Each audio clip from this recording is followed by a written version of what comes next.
Due to the nature of radioactive elements, they attack non-Earth creatures with absolute, resolute aggression. Prevalence of uranium ore on the Veil world was obvious, as there would be no reason for it not to be there, since there's also evidence of iron, nickel, and other elements.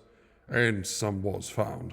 Uranium was found in a small supply, but is so dangerous that no miner wanted to go near it, and not even the Fae appeared to have any love for it, according to prisoners.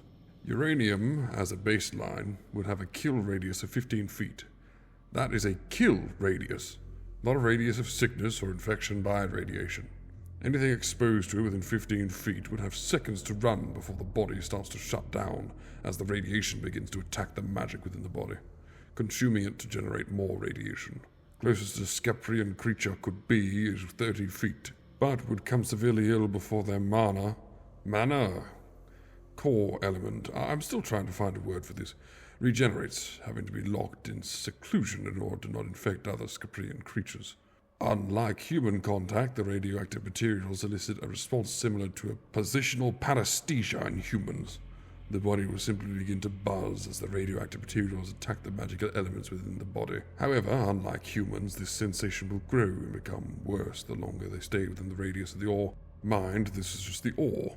It'll be horrifyingly worse when they're around a refined rod or some other shit. For instance, if a creature falls within the kill radius and turn to run, their body will begin dying and shutting down. Legs will become numb as they are used, the muscles thrumming and buzzing to the point where they lose function. The radioactive elements will always attack the legs first, as for reasoning unknown it wants to consume the mana. This means the Scaprian entity will stumble, panicking as their lower limbs start to not function, then crash to the ground. The radiation will then go to work, as long as the creature is still in range, that is, and begin consuming the rest of the mana in the body. It attacks the brain last due to the shielding around the brain from the mass of mana that resides in it, which in turn means the creature is completely aware of their body breaking down. If the creature fails to get to a safe distance, it's already over.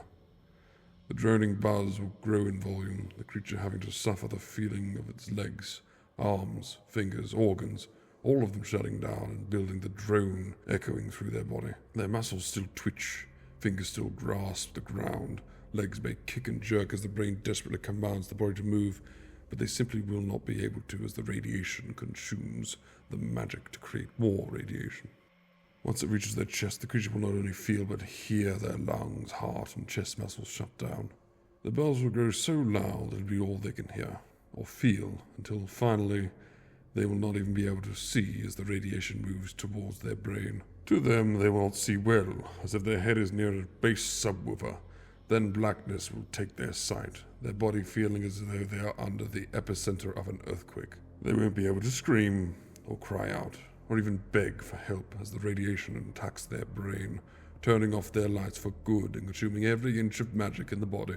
Afterwards, the body will be radioactive for months until the radiation has no more mana to consume, in which the radiation will fade away to quote-unquote safe handling levels, in which extremely strong individuals wearing suits of armor made from mithril, steel, and lead will be able to transport the body for burial, normally inside of old mines, crags, deep holes in the earth, or dumped into vats of molten lead, which afterwards are sealed and then deposited somewhere safe. Most humans handle 150 to 250 MSV as a short-term dose, while a Scaprian creature would be hospital-ridden or even killed if they were subjected to the same kind of dosage. Small tests were done on animals, but other reports came from records of local doctors.